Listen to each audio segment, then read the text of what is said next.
కన్యవారికి చూసుకున్నట్లయితే మీకు మీ రాస్యాధిపతి అయినటువంటి బుధుడు లాభస్థానంలో ఉంటూ జూలై 5వ తేదీ నుంచి మరలా దశమంలోకి వక్రించుకుంటూ వెనక్కి వెళ్తున్నాడు. రవితో కలిసి ఉంటున్నాడు. ఆ రవి 17వ తేదీ నుంచి గురువుని కలుస్తాడు లాభంలోకి వచ్చి. ఇక 12వ స్థానంలో ఉండే శుక్రుడు దగ్గరికి 12వ స్థానంలో ఉండే కేతువు దగ్గరికి శుక్రుడు వస్తున్నాడు 5వ తేదీ నుంచి. సో శుక్రకేతువుల యొక్క కలయిక 12వ స్థానంలోని, 6వ స్థానంలో రాహువు, 7వ స్థానంలో శని, అష్టమాధిపతి అయినటువంటి కుజుడు భాగ్యంలోకి రావడము.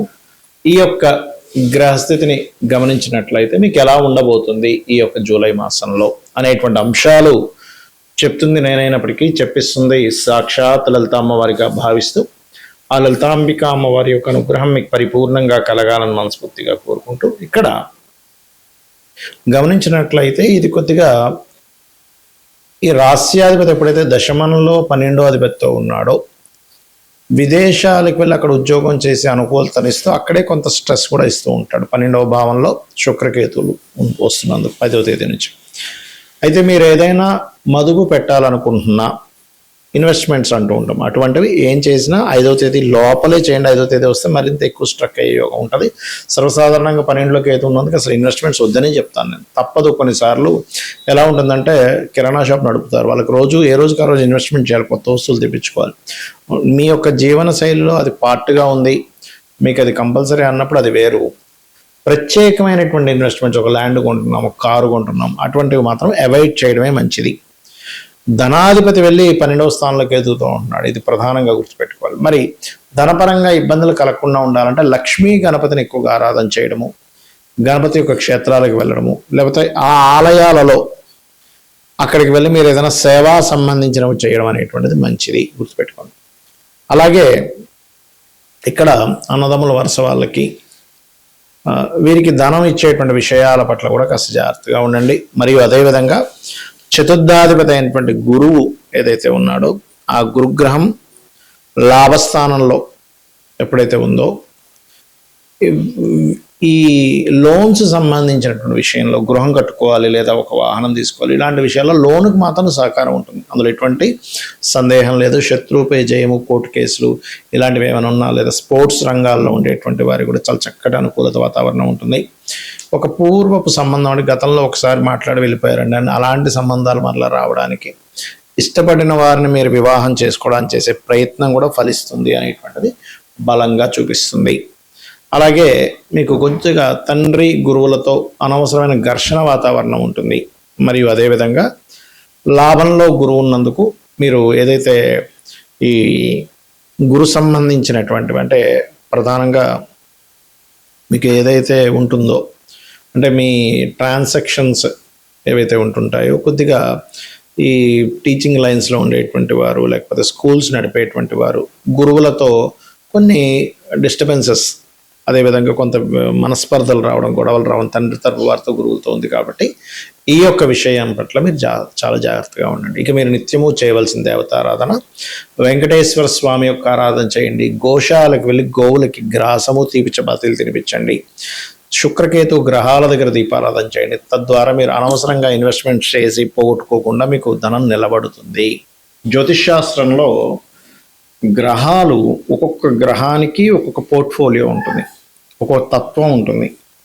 మీ లగ్నం నుంచి గ్రహాలు 9 గ్రహాలు 12 రాసుల్లో ఒక్కొక్క భావాధిపతి ఎక్కడున్నాడు దానికి సంబంధించిన అనాలిసిస్ అనేది ఉంటుంది. అంటే మీరు ఉదాహరణకి ఎంతో కష్టపడుతున్నామండి, అసలు డబ్బులు రావట్లేదు, ఏంటో అర్థం కావట్లేదు అని సతమతం అవుతుంటారు. మీరు ఉండవలసినటువంటి మీ జాతక చక్రంలో ఏదైతే వేటి మూలంగా ధనయోగం ఉందో ఆ యొక్క ధనయోగ సంబంధించిన ప్రయత్నం చేయకుండా మీరు ఇంకో ఎన్ని మార్గాల్లో ప్రయత్నం చేసినా ఉండదు. ఎందుకంటే ఉదాహరణకి తూర్పుకు వెళ్తే పలానా దేశం వస్తుంది, లేదా పలానా ప్లేస్లోకి వెళ్తాము. తూర్పు వదిలిపెట్టేసి తూర్పు అనే వైపే వెళ్లకుండా మీరు పడమర వైపు ప్రయాణం చేస్తున్నారు. ఎలా వస్తుంది ఆ ప్రదేశం? ఎలా అయితే చేరుకోలేరో అదేవిధంగా జన్మజాతకంలో మీకు ధనాన్ని ఇచ్చే గ్రహం ఏదో పట్టుకోగలగాలి.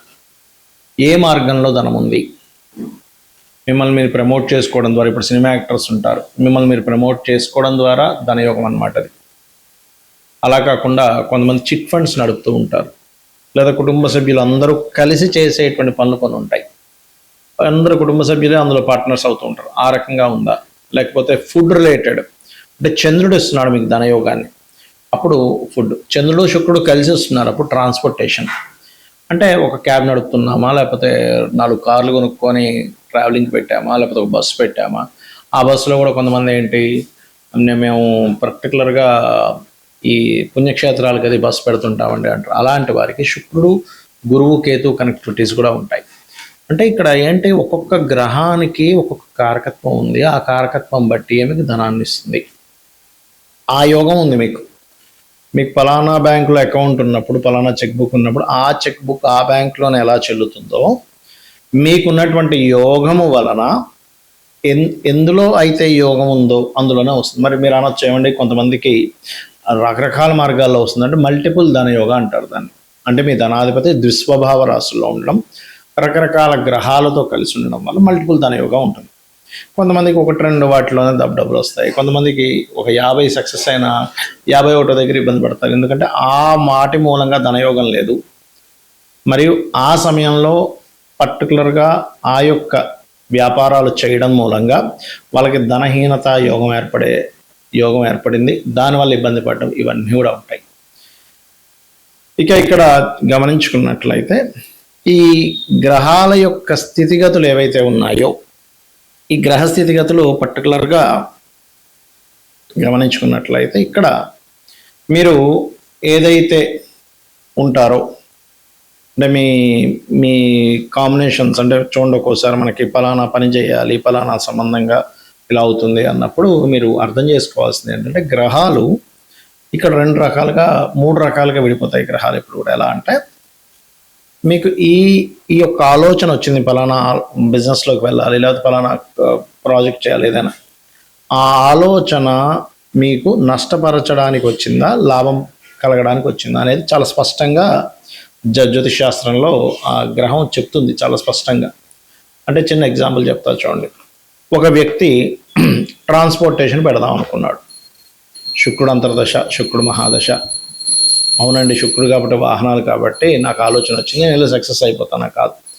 ఆ శుక్రుడు ఎలా ఉన్నాడు కండిషన్, శుక్రుడి యొక్క కండిషన్ బాగుందనుకోండి, నిజంగానే మీకు అందులో లక్షలు కోట్లు సంపాదిస్తారు. అదే శుక్రుడి కండిషన్ బాగోకపోతే ఆలోచన ఇస్తాడు కానీ నష్టాన్ని ఇస్తాడు. ఇది పట్టుకోగలగాలి. ఎలా అంటే, మనకు ఒక ఫ్రెండ్ ఎవరో పరిచయం అయ్యారు. పరిచయం అయినప్పుడు అబ్బా పలానా వ్యక్తి పరిచయం అయ్యాడండి, ఆయన చాలా పెద్ద బిజినెస్ మ్యాన్, అది ఇది అనుకుంటున్నాం. ఆయన దానిలో షేర్ కూడా కలవమంటున్నాడు. కానీ ఆయన ఆలోచన ఏంటి, మిమ్మల్ని షేర్ కలుపుకొని మిమ్మల్ని ముంచాలని ఆయన ఆలోచన. అతని ఇంటెన్షన్ అది అయినప్పుడు మీరు వెళ్ళడం వల్ల ఏంటి, నష్టం వస్తుందా, లాభం వస్తుందా? నష్టమే కలుగుతుంది. ఎందుకంటే తీసేసుకొని తర్వాత అది నష్టం వచ్చిందని మిమ్మల్ని ఇబ్బంది పెడతాడు. అలా మీకు నడిచేటువంటి మహాదశలు, అంతర్దశలు, గోచారం అంటే ఎంతసేపు ఏలినాడ్సిన ఒకటే కాదు, ప్రతి గ్రహము అంటే నవగ్రహాల్లో ప్రతి గ్రహము యొక్క కదలిక ఈ గోచారాన్ని రూల్ చేస్తూ ఉంటుంది. అంటే ఇప్పుడు మనం చెప్పుకుంటున్నాం, మేషం నుంచి ఈ గ్రహాలు ఇక్కడ ఉన్నాయి, వృషభం నుంచి ఈ గ్రహాలు ఇక్కడ ఉన్నాయి.